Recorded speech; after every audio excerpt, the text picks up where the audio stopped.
Assalamualaikum warahmatullahi wabarakatuh. Patepang deui sareng Ambu Mutmainah TKW Aratia Nukawit Mati Cianjur Selatan. Apa kabar semuanya? Semoga pada sehat, bahagia, dan semangat selalu. Di video ini tuh ya mau berbagi cerita dan juga menjawab salah satu pertanyaan teman, yaitu Mbak, maaf mau tanya, kalau menurut Mbak, kalau majikan ngasih makan siang, sisa makan rame-rame, sisa makan keluarga di sini, terus ditaruh di piring dikasih pembantu, kalau menurut Mbak, dimakan apa dibuang? Jadi ya mohon maaf ya sebelumnya, dan mohon maaf juga kalau salah perkataan saya. Jadi ya di sini tuh tradisinya orang Arab itu beda, karena di sini itu tradisi ala kerajaan. Jadi yang dinomorsatukan di orang Arab itu yaitu laki-laki. Contohnya kalau makan seperti ajimah ya. Kalau ajimah itu yaitu kumpulan keluarga. Jadi yang didahulukan makan rata-rata majikan laki-laki dulu, itu dari kebanyakannya gitu. Terus setelah majikan laki-laki, kalau misalkan ajimahnya itu enggak barengan sama majikan perempuan ya, nah sisa majikan laki itu nanti dimakan sama perempuan-perempuan, ibu-ibu. Nah setelah ibu-ibu nanti anak-anak, setelah anak-anak baru kita. Itulah tradisi Timur Tengah. Tetapi kalau di zaman sekarang ya seperti majikan ini enggak. Kalau majikan ini buat laki-laki laki-laki, buat ibu-ibu ibu-ibu, buat anak-anak anak-anak, dan buat saya pun beda gitu. Saya diambilnya itu kan satu orang itu rata-rata kalau orang sini itu setengah ya, setengah ayam begitu. Tetapi kalau saya suka protes ya, karena kalau setengah itu kebanyakan saya seperempatnya aja begitu. Tapi tetap dia suka ngambilnya setengah. Kadang yang seperempatnya itu dikasihlah sama dia gitu, sama orang, karena saya itu terlalu banyak ya. Tetapi ya tetap kalau di rumah si nenek, itu di Mekah, tetap gitu. Kalau ada ajimah gede banget, kita itu tetap sisa-sisa dari dia. Tetapi dari sisa itu kalau saya enggak enggak nungguin dikasih majikan, saya ambil, saya piring sendiri. Kadang saya makan ngasih sisa-sisa itu, kadang diambil juga dikasihkan itu sama tetangga atau seorang fakir miskin ya di luar. Saya mah yang ngambil-ngambil, yang ngatur itu saya sendiri ya. Biarpun saya itu baru-baru, saya mah suka ikut-ikut, karena biarlah mama gitu, nenek sama saya. Padahal saya bukan itu maksudnya. Saya itu mau ngambilnya itu yang bersih buat saya. Jadi karena yang bekas-bekas ini dipinggirkan, piring itu gede ya. Nah yang bekas-bekas ini di pinggir nih, di bawah daging, di bawah itu ada nasi-nasi yang bersih begitu. Ambilnya kita yang bersih. Lalu kenapa Indonesia itu kebanyakannya nggak mau sisa? Karena Indonesia kan biasanya itu di wadah besar, kalau di Indo ya, atau dari Magicom ngambil ke piring, itu teman nasinya ngambil piring. Kalau di sini kan bareng-bareng begitu. Jadi kalau memang gitu mbaknya nggak suka, bisa bilang aja, karena bukannya jijik, bilangnya aja jangan jijik, nanti dia itu tersinggung ya. Bilangnya aja karena udah nggak biasa gitu. Jadi saya mah mau kalau memang nggak ada gitu, nggak dikasih yang baru, mau ngambil saya sendiri, atau saya nggak mau lah itu, pura-puranya nggak mau, saya mah mau masak aja sendiri.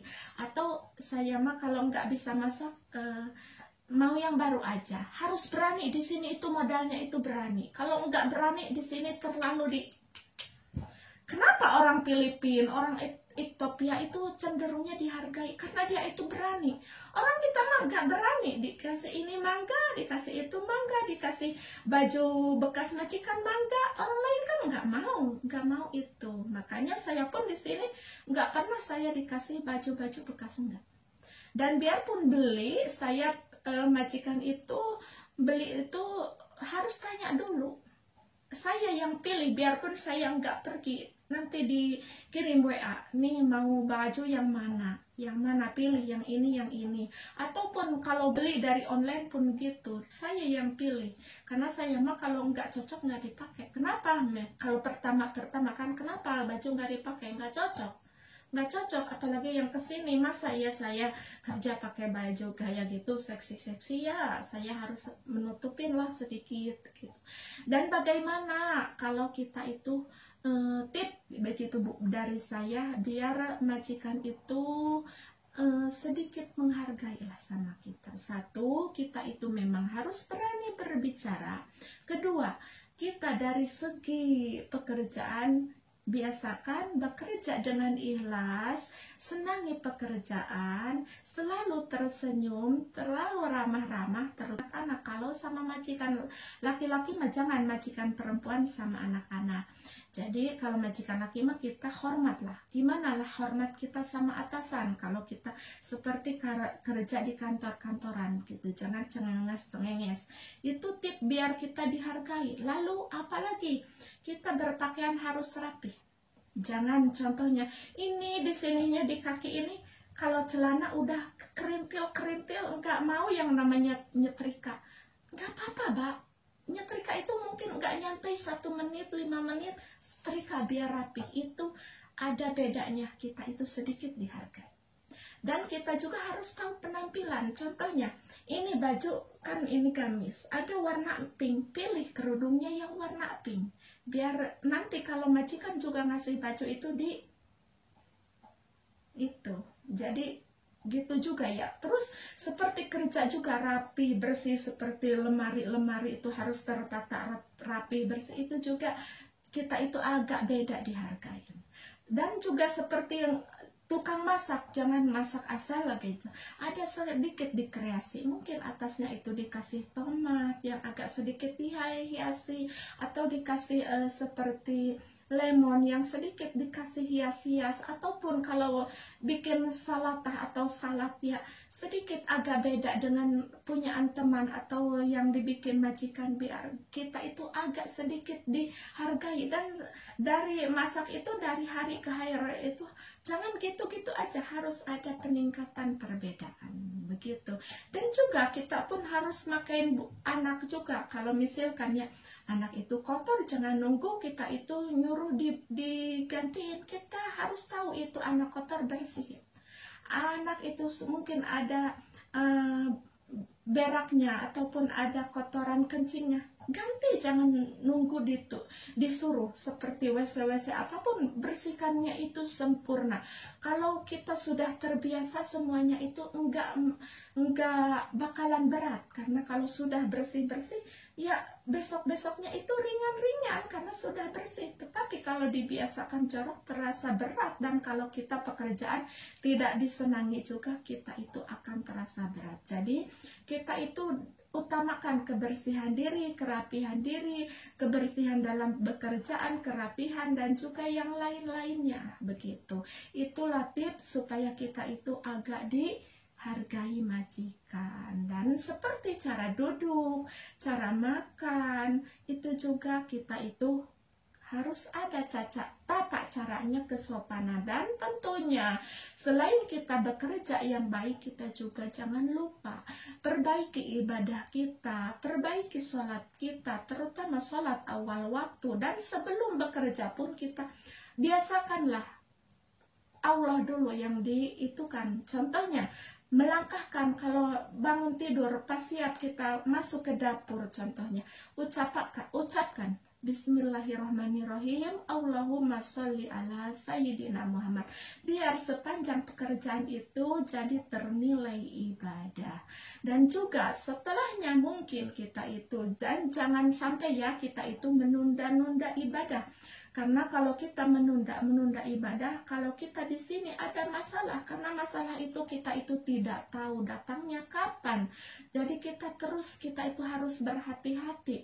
Jadi kalau kita utamakan ibadah kepada Allah, andaikan kita ada masalah besar ataupun kecil, insya Allah Allah akan tolong kita. Akan ada pertolongan Allah yang terbaik buat kita. Itulah ya. Nah, kita itu di sini tip dari saya sederhana, semoga bermanfaat untuk cerita di hari ini. Mohon maaf bila ada salah kata. Kalau ada salah kata ya jangan diambil, buang aja, anggaplah itu angin lalu. Tapi seandainya ada yang berkata baik dari saya, semoga bermanfaat. Cukup sekian. Terima kasih banyak yang sudah setia menonton. Dan yang baru menemukan channel ini, jangan lupa tinggalkan like, komen, dan juga subscribe. Wassalamualaikum warahmatullahi wabarakatuh.